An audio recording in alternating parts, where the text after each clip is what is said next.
En todos brilla la luz de Dios. Esa luz resplandece cada vez que descubrimos al otro en Faro en la Noche. Bienvenidos.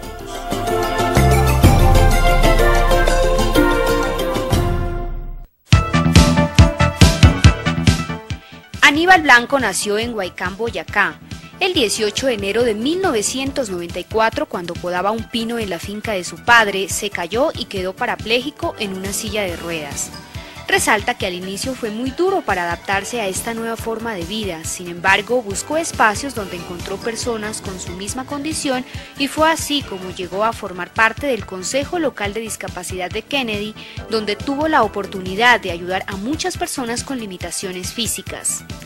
Luego de buscar diferentes fundaciones y centros de ayuda espiritual en el Consejo Pontificio para los Laicos, le informaron que en Italia existe la comunidad Silenciosos Operarios de la Cruz, el lugar para escuchar y compartir en el diálogo la propia experiencia de la vida a la luz de la palabra de Dios. Un año después regresó a su Colombia natal y actualmente se encuentra trabajando en Acacías para difundir el apostolado. Aníbal Blanco, un hombre que nos demuestra que las limitaciones solo están en la mente, es el invitado de hoy a Faro en la Noche. Qué bueno compartir con ustedes, queridos amigos de Faro en la Noche. Una buena oportunidad para conversar y aprender. Conversar con alguien siempre es interesante, porque cuando uno conversa con alguien, aprende muchas cosas y descubre la riqueza que hay en la otra persona. Para conversar, también escuchar. Somos muy buenos para hablar, pero no somos tan buenos para escuchar. Hay que trabajar en eso. Y hoy tenemos uno de esos invitados maravillosos que siempre nos acompañan en Faro en la Noche. Aníbal Blanco Pérez, silencioso operario de la cruz. No me equivoqué, ¿cierto? No, está perfecto. Aníbal, qué alegría que esté con nosotros. Muchísimas gracias, padre, por esta invitación para compartir con usted. De Boyacá. De Guaycán, Boyacá. Guaycán, Boyacá. Sierra Nevada. Sí. Hace frío. Sí, sí. Boyacá es muy bonito, todos los pueblos son muy bonitos. Digo, para mí digo que fue una riqueza nacer allá en Guaycán. De mi casa a media hora están las aguas termales, tenemos el río, tenemos el santuario de la Virgen de la Morenita, tenemos la Sierra Nevada. ¿Cuál? ¿La Morenita es cuál? La Morenita de Guaycán, es una advocación mariana. Que se llama la Morenita. La Morenita porque le apareció a los indígenas, entonces aparece Morenita. Silencioso operario de la cruz. Hablemos un poco de los silenciosos operarios de la cruz. Es una comunidad que nació en Roma, es una comunidad que está integrada por laicos y sacerdotes, hombres y mujeres, personas con y sin discapacidad. ¿Y quién la fundó? La fundó Monseñor Luis Novarese, un sacerdote italiano. ¿Y el carisma cuál es? Nosotros trabajamos con la persona con discapacidad para la promoción integral de la persona con discapacidad y el valor salvífico del sufrimiento. Bueno, cuando vemos a Aníbal, nos dice, estoy comprometido con una obra de la Iglesia Católica, que es una obra muy bonita, y que atiende a la gente con discapacidades. Sí, sí. Cuando hace 16 años quedé yo por mi discapacidad, y por mi discapacidad no pude continuar lo que yo quería hacer en Colombia, para mí fue muy duro. Fue más duro el porrazo del no poder hacer lo que yo quería que el porrazo del árbol. Hablemos un poco de ese momento. Hace 16 años, Aníbal tenía ¿cuántos años? 23. 23 años. Sí, ¿Y estaba en Guaycán? Estaba en la casa de mi padre, estaba de vacaciones, estaba podando un árbol, y estando podando el árbol perdí el sentido, me desmayé y caí, desperté después en el hospital. ¿Y por qué se desmayó? ¿No eso sí no sé. ¿No había desayunado? ¿Qué fue? No, porque era como a las 3, 4 de la tarde, o sea, ya había almorzado. No, eso sí, por hambre no. Entonces, por hambre no fue. Se durmió. Fue más bien por la altura, creo, no sé qué, y eso que había estado en paso. Usted se cayó del árbol, ¡pum! Y me desperté Ahí en el usted no hospital. se dio cuenta. Yo no me acuerdo que estaba bien despierto en el hospital. Después de que abrió los ojos, está en el hospital de Huicán. No, en Duitama. Oh, o sea que Sí, ya yo había pasé pasado. por Huicán, que fue los primeros auxilios, Suatá y Duitama. Y cuando llega a Duitama, ¿pasaron cuántas horas? Días. Ah, ¿cómo fue la...? O sea, Pasaron días, sí, sí. te caíste y Y- después no te levantaste, sino como días después. No, no me levanté. No, abriste, No te pude levantaste. levantarme. Un chiste bastante... Viniendo de ti, lo entiendo. No, mire que cuando me desperté, lo que iba a hacer lo primero es levantarse uno. Me siento en un lugar desconocido. Claro. Yo pensé que estaba bien. Yo o sea, no sabía nada, no sabía qué era lo que me había pasado. Y entonces trataste como de moverte. De levantarme y las piernas no me respondieron. Ah, caray. Yo pensé, tenía esta mano un poco, con la mano tenía el suero que le colocan y con esta las tenía enyesada y pensé que las tenía como amarradas o pegadas a las piernas. Las sentí, o sea, las toqué, pero no las sentía. No me respondieron. En el pequeño movimiento que hice me habían colocado un tubo para que en el accidente la sangre no salió. Eso para la gente fue bueno, porque la sangre es muy escandalosa, entonces eso fue bueno para ellos, malo para mí, porque recurrió a los pulmones y la respiración cada vez era más difícil. Entonces colocaron el tubo para drenar la sangre y había un frasco y se cayó y entró aire en los pulmones un poco. Había algo que tenía en la cara la sonda y esas cosas, yo me las quité porque eso yo no sabía qué era y casi me mato inconscientemente, sino que gracias a Dios, gracias a Dios había un compañero y él llamó a las enfermeras y así me amarraron las manos, así me amarraron las manos. Bueno. Y después a dormir y después al otro día llegó mi mamá y me comentó lo que había pasado. La mamá fue la que te dijo todo. Le dijo, Aníbal, te caíste, Está en Duitama. está en Duitama. ¿Y quién te dijo, Aníbal, no puedes volver a caminar? Eso fue después de 6 meses, ya al inicio había como la esperanza de volver a caminar y estuve tranquilo. Eso fue a los 6 meses ya con un proceso. Eso ya no fue en Duitama, sino fue en el San Juan de Dios, con la psicóloga, incluso viendo otras personas que tenían un accidente menos complejo que el mío y llevaban 3, 4, 5 años y como que uno se va programando como que esta va a ser mi vida. Y la psicóloga ya, sí, con ese proceso me dijo, ya no Como vuelve a con caminar. mucho cuidado. Como Sí, que, sí, sí. Eso no le van diciendo a uno de uno. No, eso no, y entonces después incluso de la cirugía, los médicos, o sea, no es que le dicen a uno directamente, pero la opción de caminar ahí está, pero después, ya con la psicóloga, se acabó. La vida va a ser así. La vida va a ser así. Pues de esta historia, de este silencioso operario de la cruz, Aníbal Blanco Pérez, vamos a seguir conversando después de estos mensajes. Ya volvemos. Ya regresamos con Faro en la Noche. Seguimos con Faro en la Noche. Aníbal iba a ser sacerdote, faltaba una semana para entrar al seminario. Para entrar a un seminario mayor, sí. ¿Iba a entrar al seminario mayor de Tunja o de cuál? No, a una comunidad Ah, religiosa. no, y faltaba una semana y llegó esta caída. Sí. ¿Qué pasa? Bueno, hay mucha compañía, hay mucha cosa, la cirugía, no. Y ya te quedas frente a la situación.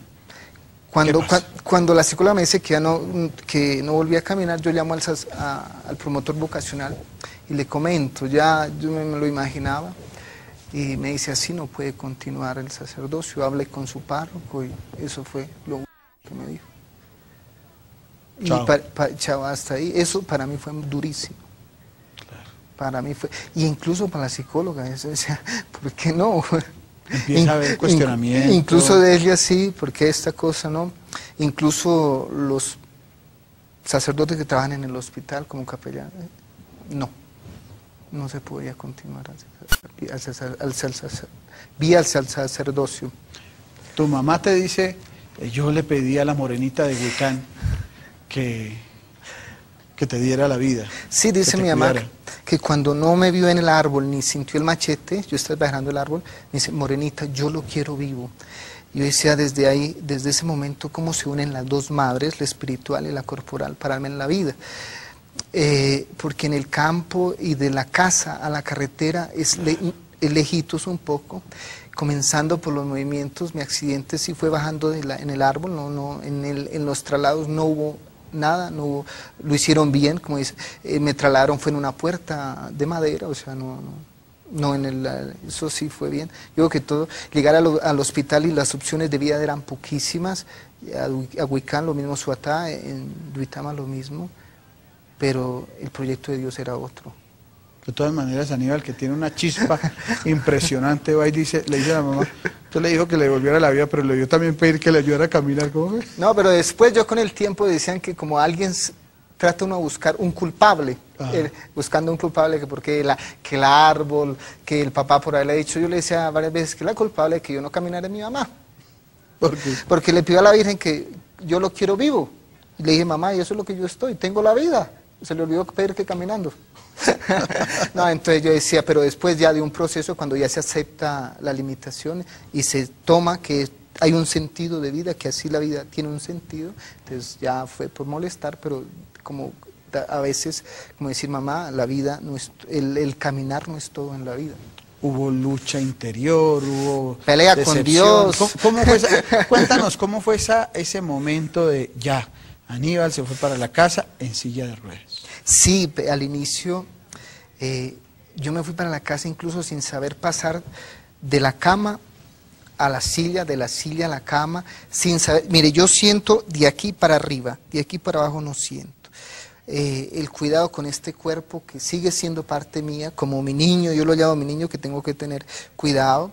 Yo, por ejemplo, en la casa, en el campo, no es que se tiene mesa para comer, eso. Me sirvieron una vez un sancocho, yo coloqué el plato aquí, sirviendo, por la noche estaban las vejigas. Claro, estaba caliente. Se quema uno, sí, sí. ¿No sentías tú? No se siente. Ay. ¿Cómo hiciste para ir procesando el tema y decir, bueno, esto no fue una desgracia, esto no fue que Dios no me quería, esto no fue que yo soy de mala, yo tenía la oportunidad de ser sacerdote, yo iba a entrar, tenía un futuro y esto me atrofió mi futuro? ¿Cómo hiciste para llevar ese proceso? Yo al inicio peleé mucho con Dios, 2 años entre la casa y los hospitales, por una cosa a otra, pero después dije, si Dios me tiene con vida, me ha dado una segunda oportunidad de vida, tengo que hacer algo. Allá en el campo me encontré con una enfermera jefe que me ayudó muchísimo y fuerte, me decía que podía hacer algo, que podía continuar incluso el sacerdocio, que buscara, que mirara, que buscara una rehabilitación, que buscara un trabajo. Y yo había conocido a un sacerdote antes y le escribí que me ayudara y vine a Bogotá, y llegando a Bogotá encontré un trabajo, encontré muchísimas cosas. ¿Y en qué empezaste a trabajar? Yo trabajé en una empresa de servicios públicos que hacía la recolección de basuras en Bosa, Ciudad Bolívar y Tunjuelito. Uy, allí fue una experiencia grandísima, porque lograr la independencia económica, dice uno que por la plata baila el perro, entonces ya tener uno esa cosa de no depender de nadie, mi familia es de escasos recursos, y ya sentirse uno útil, que trabaja. Pero tú decidiste, me vengo de todas maneras a Bogotá. Sí, en Bogotá, yo hice toda la vida en Huicán, me vengo a Bogotá. No, yo había estado un tiempo ya en Bogotá, ya había conocido, pero Bogotá es una ciudad que brinda muchas oportunidades a quien las busca, sí. A quien las busca buenas. Y trabajador le va muy bien en Bogotá. Sí, de Bogotá. En Bogotá trabajo, estudio y casa. Y en ese momento tú tenías una vocación muy clara, voy a ser sacerdote, ya no puedo ser sacerdote, ¿me caso o qué? Yo pensé y yo dije, y una vez le decía a mi mamá, tengo que comprar un carro porque con la silla no se me ha pegado ninguna. Está bueno. No, pensé en todo eso, sí, en formar una familia, pensar en mi futuro. El accidente fue en el 94, pero en el 2000 me pasa algo, yo no entendí muy bien. Yo iba a misa, incluso me interesé mucho por conocer el mundo de la discapacidad a nivel de Bogotá, a nivel de lo que tenía el gobierno, lo que se hacía en la localidad de Kennedy, lo que se hacía en el Distrito Capital, que Bogotá comenzó a trabajar y está trabajando mucho. por las personas en situación de discapacidad, barreras arquitectónicas, trabajo, salud. Entonces, Bogotá incluso se tiene que abrir más un poco, la invitación es abrirse más hacia fuera de Bogotá, que uno va en otras partes y no encuentra lo que uno encuentra en Bogotá. Bogotá ha crecido mucho en eso, pero Sí. en todos los lugares debe haber, pero hay en poco. las iglesias, en los salones, debe haber rampa para En todo lugar discapacitados. público, no debe tener ninguna barrera arquitectónica. Entonces, en el 2000 renace eso de buscar algo espiritual. Yo lo del sacerdocio ya lo había como abandonado un poco y para mí fue muy duro el no poder ser sacerdote. Yo busqué respuesta, encontré. Y en ese 2000 renace uno como que busca la vida espiritual. Yo decía, pero ¿por qué debo hacerlo? Yo mismo decía, ¿por qué debo hacerlo así? Estoy bien, tengo un trabajo, habíamos comprado una casa pequeña con 2. ¿Por qué debo hacerlo? Yo dije, pero si esto es de Dios, Dios me ayudará a conseguir, y en alguna parte del mundo alguna persona ha hecho algo para nosotros. Y fueron 2 años de búsqueda.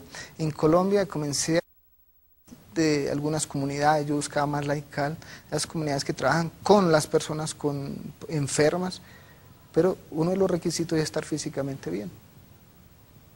Entonces, al exterior, el idioma, tiempo ya algo que me ayudó a buscar fácil fue el internet, entonces poco a bajo costo era la búsqueda. Claro, Sí. moverse era más complicado.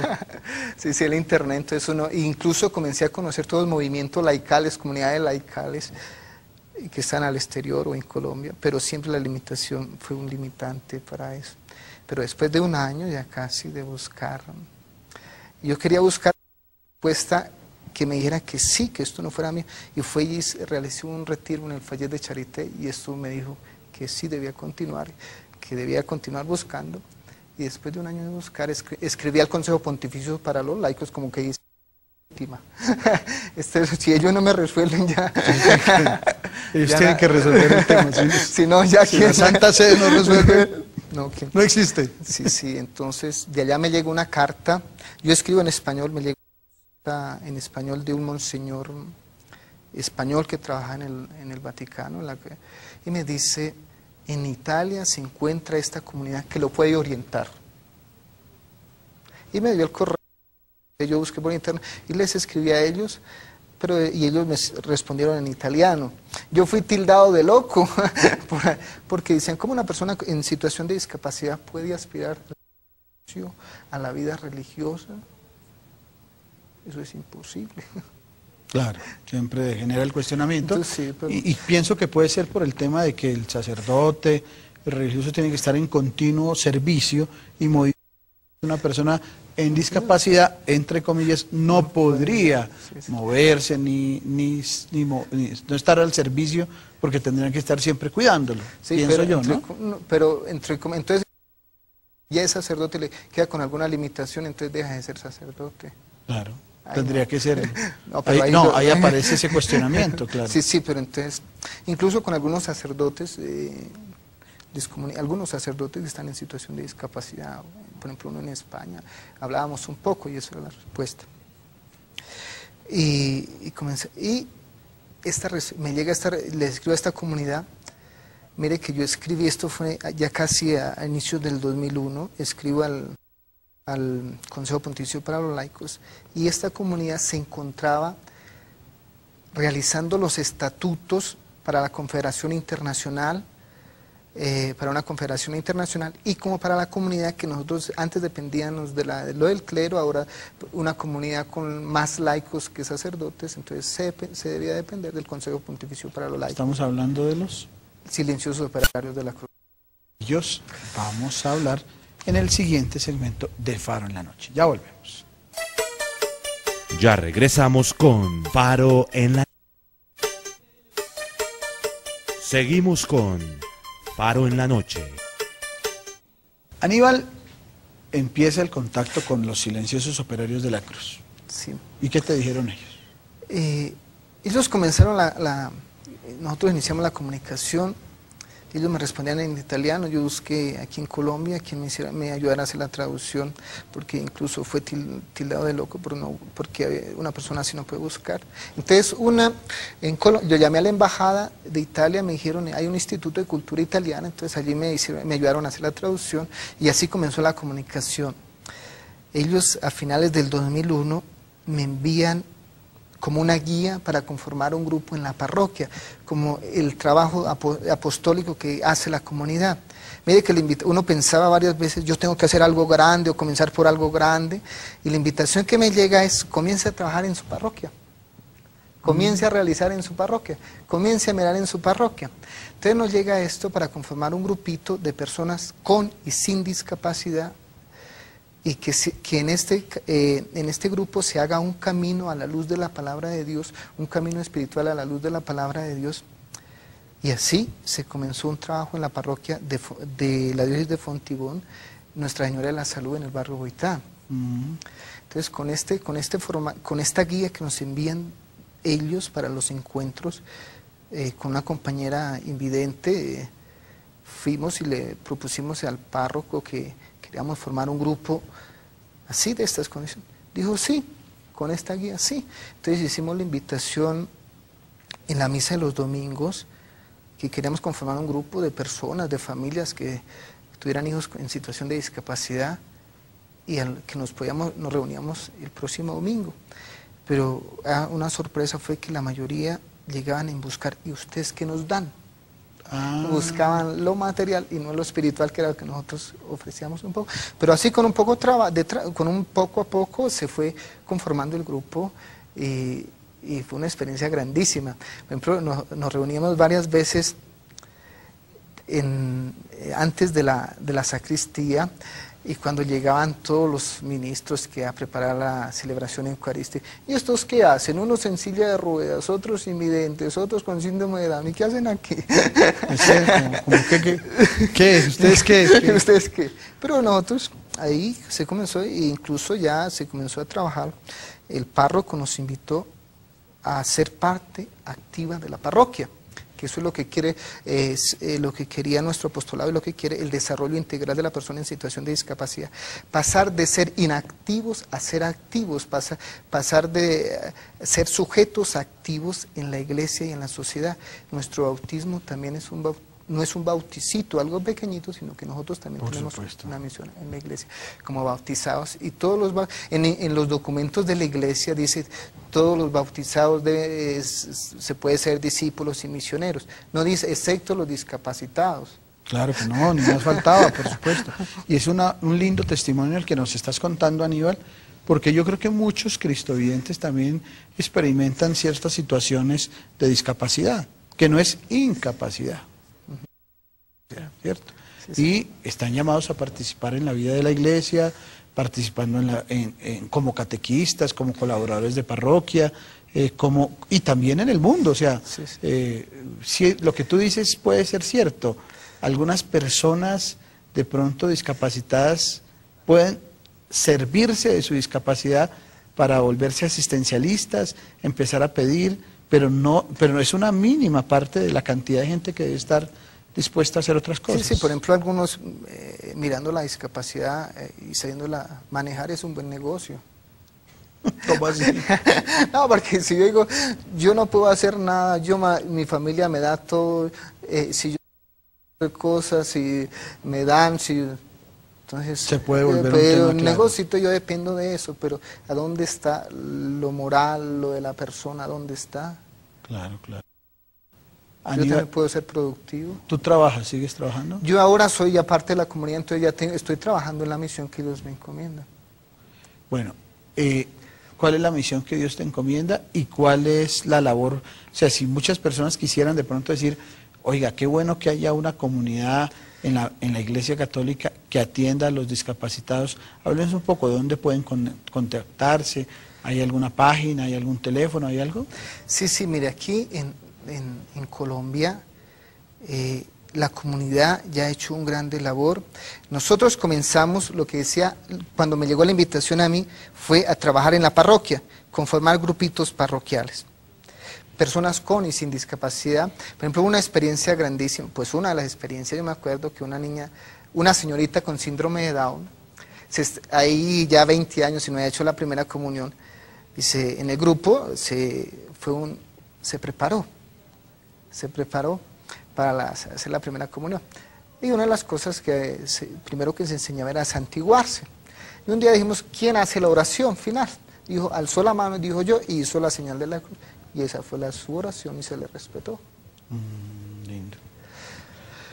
Después de conformar a los grupitos en parroquias, en varias parroquias de una diócesis, se le pasa al obispo, se le pide al obispo para conformar una asociación diocesana. Después de esta asociación diocesana se pasa a una organización nacional, de esta organización nacional se pasa a una organización internacional. Por ejemplo, entonces ya el tema, hay quien preside la Confederación Internacional, propone un tema para desarrollarlo en todas las partes donde está este apostolado, adaptándolo al programa pastoral de cada diócesis. ¿Ve? O sea, es muy interesante. Por ejemplo, aquí en Colombia ya está aprobada la organización diocesana en Buenaventura, en la diócesis de Buenaventura y en la diócesis de Villavicencio. O sea, que la gente que está en Villavicencio, ¿pero están también en otros lugares de Colombia? Y hasta ahora estamos comenzando. Ya. Estamos aquí en Bogotá está presente en 2 parroquias los grupos, Nuestra Señora, y en la diócesis de Fontibón, en la parroquia Nuestra Señora de la Salud y en San Cayetano. Están en esas 2 en Sí, Bogotá. sí. Entonces, el trabajo es que la misma persona comience a conformarse y trabajamos un poco a formar lo de la ley, como en el encuentro, lo de la lección divina un poco. O sea, lectura, qué me dice el texto, reflexionar, pero de esta reflexión me pide acción. Entonces, ¿yo qué puedo hacer? ¿Yo qué debo hacer? ¿Qué me invita a mantener a que ese crecimiento apostólico en la parroquia, que hay más personas? Esto me debe llevar a la acción social, a unirnos como grupo, trabajar como comunidad y hacer algo también. Miramos que hay mucho desempleo, miramos que hay muchas cosas, pero que nosotros cómo nos preparamos, dónde buscamos ayudas y cómo nosotros formando una comunidad, formando un grupo, trabajemos nosotros y se les apoya en algunas cosas, pero la idea debe nacer de nosotros, personas con discapacidad, del grupo, y no que alguien nos diga, ustedes deben hacer esto, es mejor que hagan esto, sino nosotros queremos hacer esto dependiendo de nuestras habilidades. Aníbal, sería muy interesante que de tu propia vida, de tu propia experiencia, lo que has vivido, le pudieras decir, yo creo que muchos de los cristovidentes, o alguno que otro, empieza a experimentar una discapacidad porque se enferma, porque tiene un accidente, porque llega a determinada edad y las cosas no funcionan, o empieza a experimentar un ser querido, una discapacidad. ¿Tú qué le dirías a esa persona que empieza a desesperarse de sentir que ya al no tener ojos, al no tener los pies, al no tener las manos, al no tener movimiento, las cosas no funcionan? ¿Tú qué le dirías a ellos? Por ejemplo, algo que a mí me sirvió en el hospital un poco y que me ha servido, es que tenemos la vida. Por ejemplo, en el 94, algo trágico para Colombia, a mí me sirvió mucho, y uno de los grandes, de las grandes personas que me dio mucho fue una misma persona en situación de discapacidad. En ese tiempo Colombia era favorito para ganar el mundial en los Estados Unidos, y algo trágico que le pasó fue la muerte de Andrés Escobar. Y una persona un compañero en el hospital que llevaba ya años, yo llevaba meses de mi accidente, dice, hace 8 días Andrés Escobar estaba jugando fútbol, ahora está 3 metros bajo tierra. Nosotros estemos como estemos, tenemos el don de la vida. Y para mí eso fue, o sea, al inicio, eso quedó ahí, esa semillita, y después produjo el fruto. Que inclusive, como hijos de Dios, como bautizados, tenemos una misión. Incluso desde una cama podemos realizar muchísimas cosas. Que no perdamos y que no comenzamos a pelear con Dios, que aceptemos nuestra vida y miremos desde el lado espiritual este don de vida que Dios nos da, y que lo pongamos al servicio de la iglesia. ¿Por qué no orar por el Papa? ¿Por qué no orar por nuestra familia? ¿Por qué no ofrecer nuestro sufrimiento, nuestra vida, por muchas cosas, por Colombia, que ahorita es por todo el mundo que está necesitada? Cuando uno ve el mundo de hoy, ve los muchachos llenos de vida, llenos de energía, seguramente en este tempito muchos de ellos se perdieron, iba a decir se tiraron, pero a lo mejor perdieron el año, ¿cierto? Por no estudiar, teniendo vida, teniendo energía, teniendo todo, y uno dice, estos tienen todo, y hay gente que tiene discapacidades y tiene como un dinamismo superior, y el mundo de hoy, que como que siempre trata como de no, esta persona no va a salir bien, no van a hacer bien, no sirve. De pronto van a hacer con un trauma, sin un ojo, entonces de una vez acabémoslo, no nazca. Cuando uno ve como ese criterio de selección y te ve a ti ya viviendo con una fuerza, una alegría, una espontaneidad, uno diría, de pronto estamos engañados cuando nos proponen como que lo que solo... La media 90, 60, 90. Ajá, correcto, sí. No, sí, a veces como el término de hombre, de ser humano que tenemos es otro, que debe estar físicamente bien, que debe ser... tener tales y tales condiciones, y si no tiene estas condiciones lo vamos excluyendo, pero... Eso es desde lo humano. Si nosotros miramos desde lo humano, perdemos. Pero nosotros si lo vemos con los ojos de Jesús, es otra cosa. Como mirar las cosas desde los ojos de Jesús es otra cosa. Y si nosotros nos hacemos amiguitos de Jesús, si nosotros dejamos que en lugar de maldecir, de renegar, de hacer todo lo contrario, y nos llenamos con tanta basura, con tanto cosa en nuestro corazón, pero como decía Monseñor, nuestra tienda interior, si nosotros dejamos que ese corazón se dilate, comenzamos a sacar poco a poco todo eso que no deja que Jesús habite en nuestro corazón, y que si damos más espacio cada día a nuestro corazón para que Jesús viva, reine en nuestro corazón, pero que nosotros debemos ser conscientes de este Jesús, que es un Jesús vivo, que vive en mi corazón. Yo debo transmitirlo y debo, como sé que Jesús está en mi corazón, lo debo vivir y hacerlo vivir a otras personas. ¿Has vuelto a Huical? Casi hace poco, hace como 7, 8 años no he vuelto.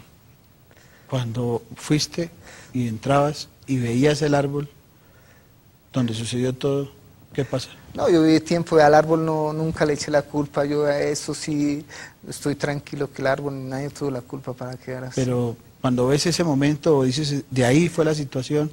Uno quisiera echarlo atrás sí varias veces, o como si fuera un carrete, que devolverlo a ver si es. No, pues ya digo, yo ya no pienso tanto en el pasado, sino mirar hacia el futuro.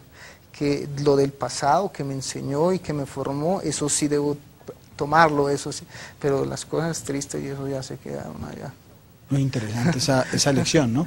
Mucha gente vive allá estancada en el pasado por cosas mucho más sencillas y menos fuertes, y se quedan ahí estancados y no miran lo bonito que hay en el frente y en lo que viene. Y que uno puede gozar la vida, sí, yo digo que incluso yo nunca me imaginaba estar cerquita o salir de Colombia o ir a misiones a otras partes así. Por ejemplo, cuando yo estudiaba el inglés en el colegio, dije, ¿para qué el inglés? Si a mí nunca iré a los Estados Unidos, o para qué estudiarlo, si a mí nunca me sirve. Decía, esto sí me sirve, esto no, comienzo no. Mira, qué sorpresa, ahora sí. Tuve la experiencia de ir a los Estados Unidos a hacer una misión en una diócesis, me mandaron, la comunidad fue por la ventaja, porque íbamos a hablar con los hispanos, entonces íbamos a hablar español, pero con la gente de Estados Unidos, varias veces le preguntan a uno varias cosas y uno no puede transmitir, eso es duro. Eso es importante, claro que sí. Aníbal Blanco Pérez, te agradecemos mucho que nos hayas acompañado en este programa, de verdad fue muy interesante poder conversar contigo. Y descubrir esta experiencia. nos contabas tú que hoy en día hay algunas comunidades religiosas que permiten que se ordenen personas discapacitadas. Pero tú ya decidiste que no, que mejor tú sigues en tu camino de laico. Sí, sí. Con esta comunidad, con los sacerdotes operarios, cuando yo me preguntaba, ¿alguien en el mundo debe haber hecho algo para nosotros? Y sí, lo encontré, fue un sacerdote italiano que hizo algo, que él desde pequeñito vivió en carne propia cómo eran tratadas las personas en el hospital. Varias veces son tratadas por el número que tienen ahí en la cama, por su enfermedad, más casi no son tratadas por el nombre. Entonces, incluso yo lo viví, yo en el hospital era conocido como el del árbol.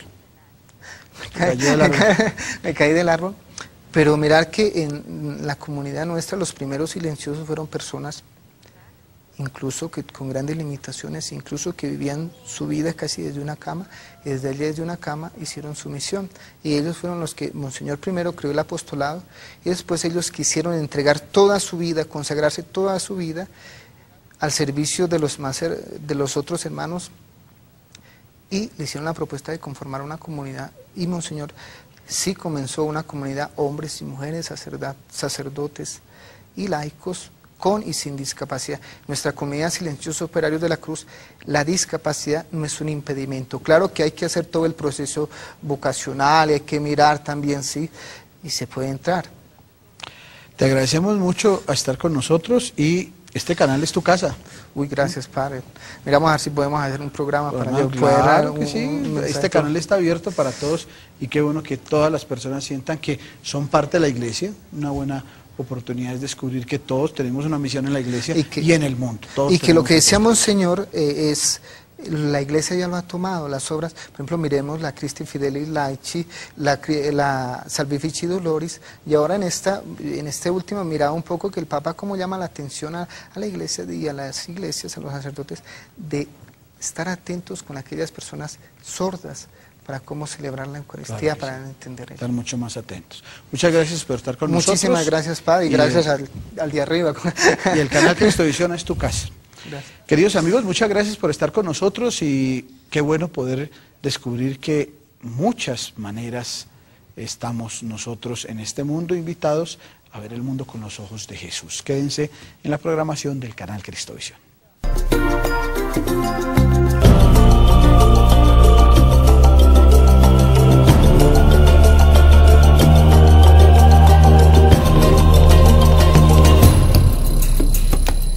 En todos brilla la luz de Dios. Esa luz resplandece cada vez que descubrimos al otro en Faro en la Noche.